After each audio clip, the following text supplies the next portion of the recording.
The landscape was green and gently rolling, grazed closely by the hot sun. Above it the sky was blue, filled with small cotton wool clouds.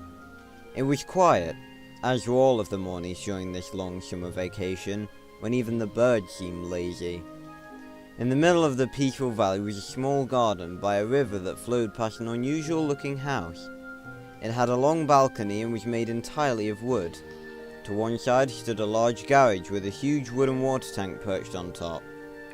An old windmill kept watch over the garden, much like a lighthouse watches over its boats. It seemed to turn just for the fun of it. In this little corner of paradise, even the wind blew gently. Nothing on this beautiful morning hinted at the terrible adventure that was about to begin. The front door exploded open, a large woman filling the entryway. "Arthur!" she yelled in a voice that could make glass shatter. Grandma was about 60 years old and rather round, even though her elegant black dress trimmed with lace was designed to hide her plumpness. She finished putting on her gloves, adjusting her hat, and yanked violently on the ancient doorbell. "Arthur!" she yelled again. No answer. "Where on earth is that boy?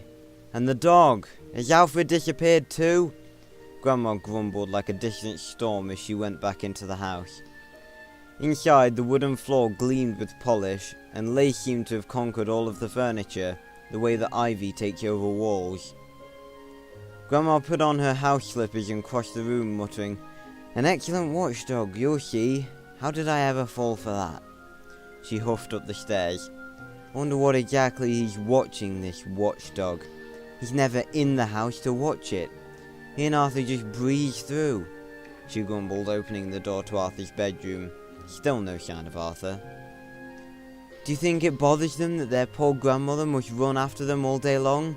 "Not at all," she continued down the hall. "I don't ask for much, only that he keeps still for just 5 minutes a day, like other 10-year-olds. Suddenly she paused, struck by a thought. She listened to the house, which was unusually silent. Grandma began to speak in a low voice. 5 minutes of peace, when he could play calmly, in a corner, without making any noise, she murmured, gliding towards the end of the hallway. She reached the last door, on which hung a wooden sign engraved with the words, "Keep Out." She opened the door quietly and peered into the forbidden room. It was an attic that had been converted into a large office, resembling a cross between a merry antique shop and the study of a slightly nutty professor. On either side of the desk were large bookshelves overflowing with leather-bound books. Hanging above it all was a silk banner on which a cryptic message was printed. "Words often hide other words." Our scholar was also a philosopher. Grandma moved slowly into the middle of the bric-a-brac, all of which had a decidedly African flavour. Around the room, spears seemed to have pushed through the floor like shoots of bamboo. A fantastic collection of African masks hung on the wall. They were magnificent, except for the one that was missing. A lone telltale nail stuck out of the wall. Aha! Grandma had her first clue. All she had to do now was follow the snores that were becoming more and more audible. Grandma moved farther into the room, and sure enough, discovered Arthur stretched out on the floor, the African mask on his face amplifying his snores. Alfred, of course, was stretched out alongside him, his tail beating time on the wooden mask. Grandma couldn't help but smile. "You could at least answer when I call you. I've been looking for you for almost an hour," she murmured to the dog, speaking quietly so as to not wake Arthur too suddenly. Alfred gave his best cute and innocent look. "Oh, don't give me that puppy dog face. You know I don't want you in Grandpa's room, and you're not allowed to touch his things," she said firmly, reaching to lift the mask from Arthur's face. In the light, he had the face of a naughty angel. Grandma melted like snow in the sun. She breathed a happy sigh at the sight of the sleeping boy who lit up her life. Alfred whined a little, perhaps out of jealousy. "That's enough out of you, Alfred. If I were you, I would make myself scarce for the next 5 minutes," she said sternly. Alfred took the hint and backed off. Grandma lovingly placed her hand on the boy's face. "Arthur," she murmured. The snoring only became louder. She changed her tone. "Arthur! she thundered, her voice echoing through the room. The boy jumped up with a start, bewildered and ready for battle. "Help! An attack! Quick, men! Alfred, form a circle!" he shouted, half asleep. Grandma grabbed his shoulders. "Arthur, calm down. It's me, it's Grandma," she barked. Arthur shook himself awake and realized who he was facing. "Oh, sorry, Grandma. I was in Africa." "I can see that," she replied with a smile. "Did you have a good trip?" "Fantastic. I was with Grandpa and a whole African tribe. They were friends of his," he added helpfully. Grandma played along. "Oh my, what happened?" "We were surrounded by dozens of ferocious lions that came out of nowhere." "My goodness, what did you do to escape?" she asked, pretending to sound worried. "Me? Nothing," he replied modestly. "It was Grandpa who did everything. He unrolled a large cloth and we hung it up, right in the middle of the savannah." "A cloth? What kind of a cloth?" asked Grandma, mystified. Arthur was already up and climbing on a crate to reach the top shelf. He took down a book and opened it quickly to the right page. "There, see? Like this. He painted a canvas that he hung in a circle around us. That way the wild animals saw only the painted scenery, so they turned away and couldn't find us.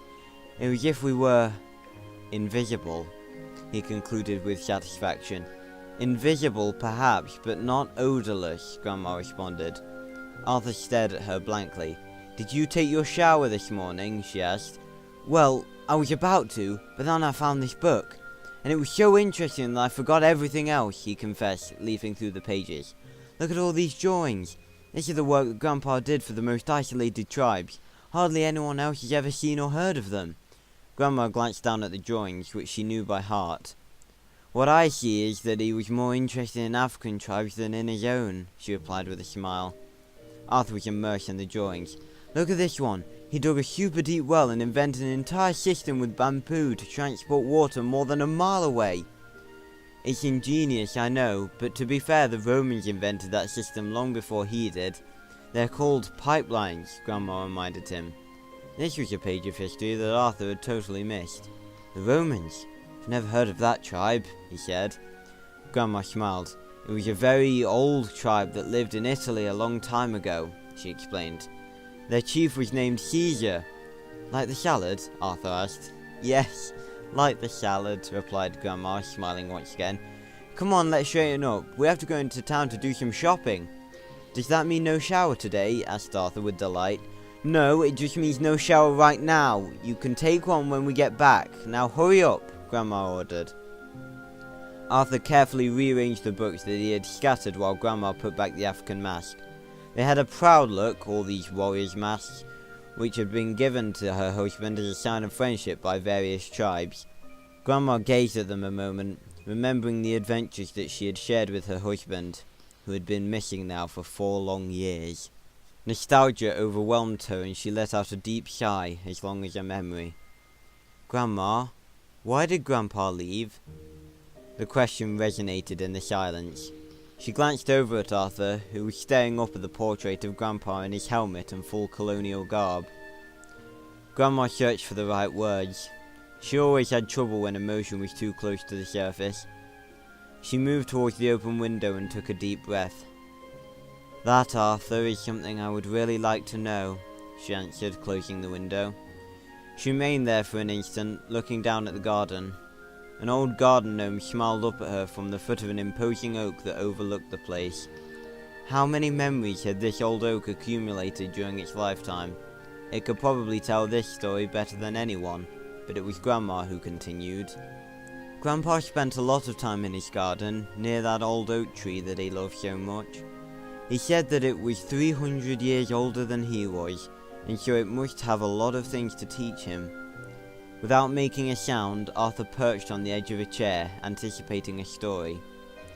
"I can still picture him at nightfall, with his telescope, observing the stars," recounted Grandma in a soft voice.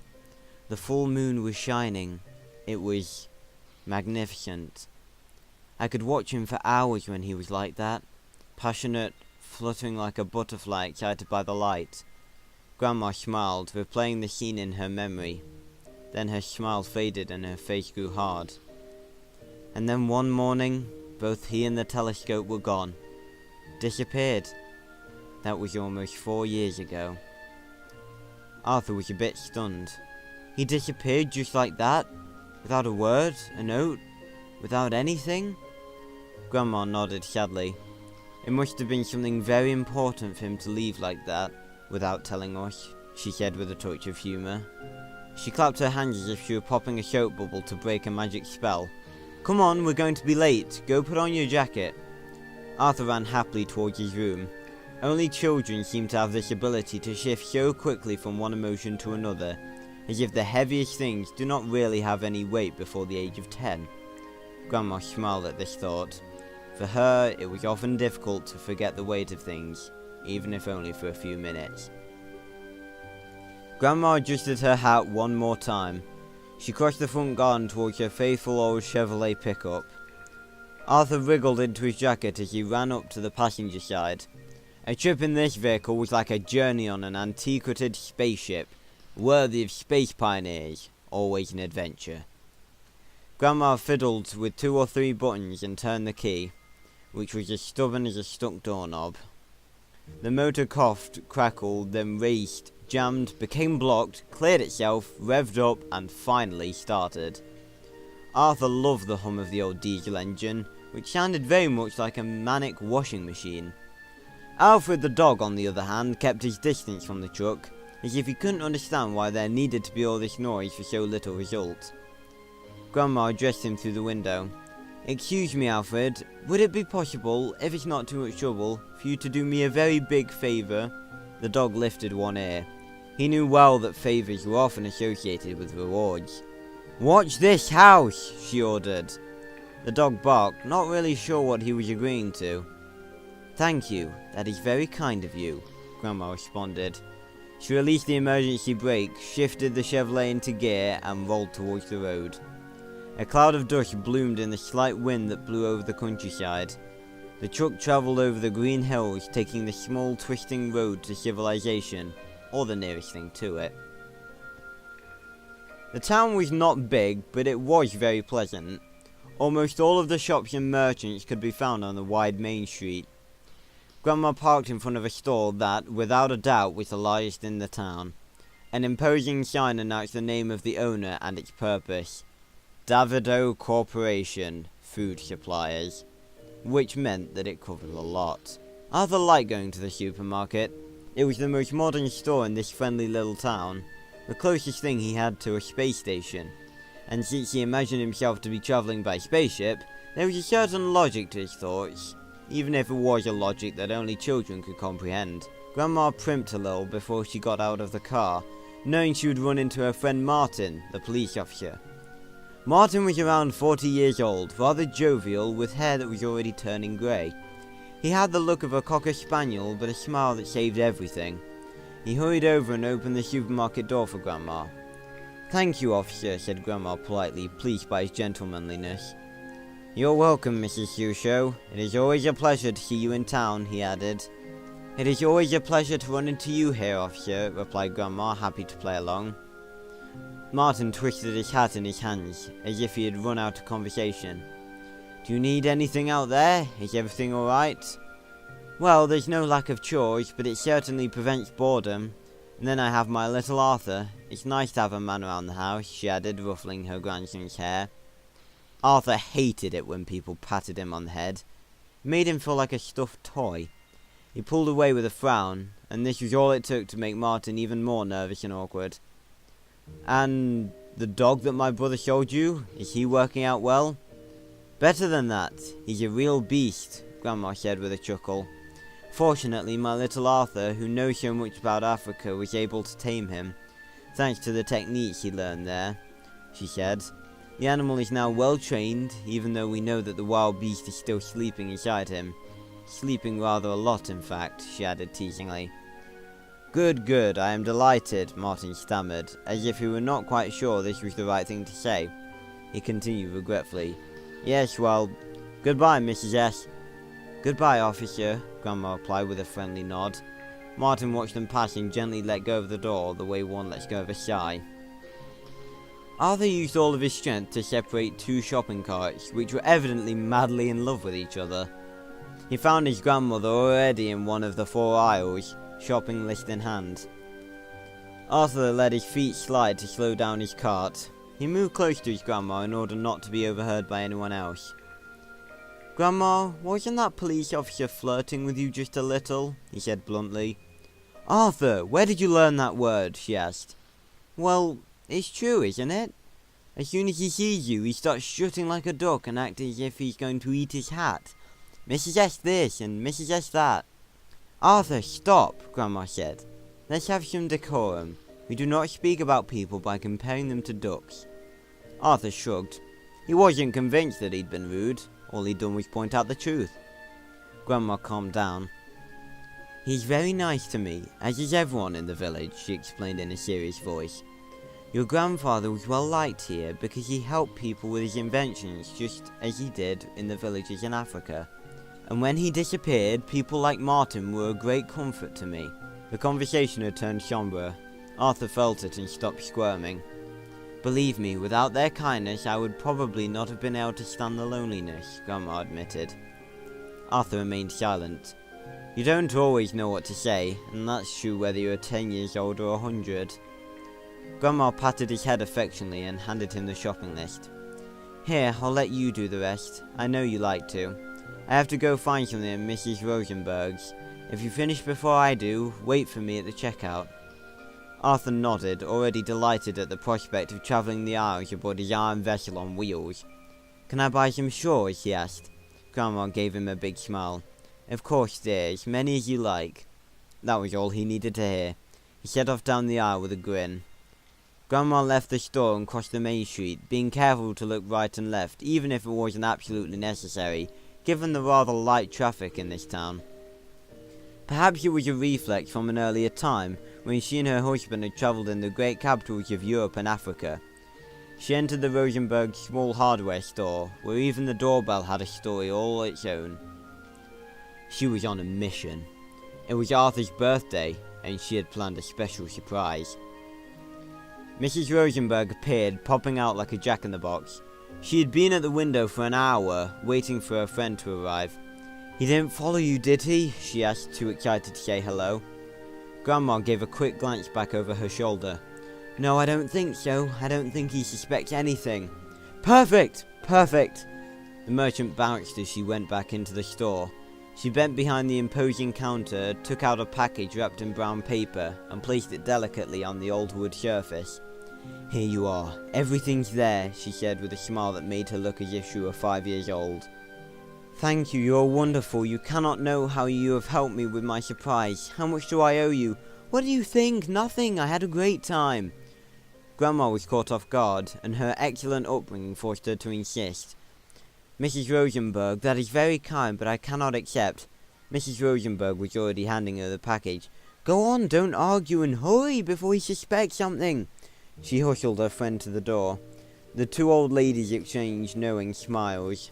"Go on, out with you," said Mrs. Rosenberg, "and I'm counting on you to stop by tomorrow and tell me everything in the smallest detail." Grandma agreed with a smile. "I won't forget. See you tomorrow." "See you tomorrow," said the hardware dealer, returning to her observation post at the corner of the window. Outside, Grandma opened the Chevrolet door and slipped the mysterious package under the seat. When Grandma met Arthur at the checkout counter at Davido's, he was already emptying the contents of the cart onto the rolling belt, arranging everything in little trays, alternating pasta and toothpaste, sugar and apple shampoo, a packet of straws. "You found everything?" Grandma asked. Yes, replied Arthur, absorbed by the arrangements. A second packet of straws passed under Grandma's nose. "I was afraid you wouldn't be able to read my writing." "No problem. And did you find what you were looking for?" Grandma experienced a moment of panic. Lying to a child can be the most difficult thing in the world. "Yes, no. In fact, it wasn't ready. Next week, maybe," she stammered, nervously filling the first bag with packets of straws. She was so distracted that it wasn't until the 6th packet of 100 straws that she finally reacted. "Arthur, what on earth are you doing with all these straws?" "You said I could get as many as I wanted, didn't you?" "Yes, but that was just a figure of speech." "Well, that's the last one," he said with a charming grin. Grandma was at a loss for words. The old Chevrolet, more tired now than during the trip into town, was parked near the kitchen window, where it was easier to unload the groceries. Arthur began to pile packages on the window ledge. "I'll do that," Grandma said. "Go play while it is still daylight." Arthur didn't argue. He grabbed his bag full of straws and ran off barking. Or, no, that was Alfred, chasing after him with equal joy. Grandma was now able to remove her mysterious package unseen and sneak it quietly into the house.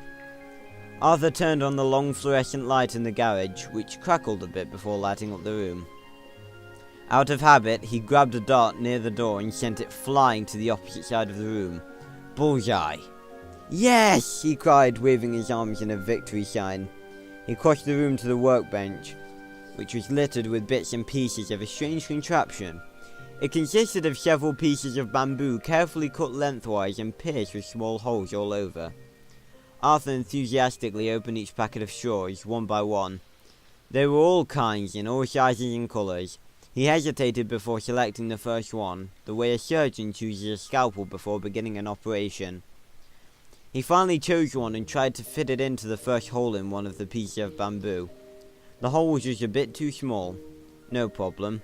Arthur simply took out his Swiss Army knife and widened the hole. The second attempt was an immediate success. The straw fitted perfectly. Arthur turned to his dog, the lone privileged witness to this memorable event. "Alfred, you are about to see the greatest irrigation system in the entire region. Bigger than Caesar's, more perfect than Grandpa's. Here it is, the Arthur system." Alfred yawned, overcome with emotion. Arthur the Builder crossed the garden, carrying his immense length of bamboo, pierced with a dozen straws, on his shoulder. Grandma, still occupied with putting away the groceries, saw him pass by the kitchen window and was momentarily stunned. She blinked a few times, then shrugged her shoulders. Arthur placed the bamboo on small branched tripods he had built for this purpose. The whole thing was perched above a carefully dug ditch at the bottom of which were small radish seedlings, regularly spaced. He went back to the garage, found the garden hose, and began to unroll it. So far, so good. Arthur, under Alfred's anxious eye, attached the hose to the end of the bamboo, sticking it in place with pieces of multicoloured modelling clay. He then turned the bamboo until the straws were positioned above each seedling. "This is the most delicate moment, Alfred," he said, quoting from one of his grandfather's books. "The calibration must be correct to the exact degree in order to avoid a flood or the total destruction of the crop," he added in a serious voice, as if he were handling explosives. Alfred didn't particularly care about radishes. He trotted off and returned with his old tennis ball, which he dropped on top of a young seedling. "Alfred, this is really not the time," Arthur shouted, "and no civilians allowed on the work site." He picked up the ball and threw it as far as possible. Alfred took this as a sign that the game had begun, and he charged off nose to the ground in pursuit of his prey. While he was gone, Arthur finished his adjustments and ran over to the tap on the wall of the garage. The dog returned, ball in mouth, but his master had disappeared. Arthur put his hand on the tap and turned it slowly. "Please work," he prayed. He took off, running alongside the house to arrive before the stream of water. Halfway there, he ran right past the dog, who would come in search of him. Alfred was completely bewildered by this new variation in his game, but he spun around and followed. Arthur threw himself to the ground and followed the stream of water on all fours as it filled the bamboo and ran through the straws one by one. Each young radish seedling was happily watered. Alfred put down his ball, intrigued by this machine that could pee on all the flowers at once. "Yes!" shouted Arthur, grabbing his dog's paw and pumping it up and down cheerfully. "Congratulations! This is a remarkable work that shall be remembered by history, believe me!" he said, speaking for Alfred. Grandma appeared on the porch, an apron around her waist. "Arthur! Telephone!" she yelled. Arthur let go of his dog's paw. "Excuse me, Alfred. It's probably the president of the water company calling to congratulate me. I'll be back in a minute."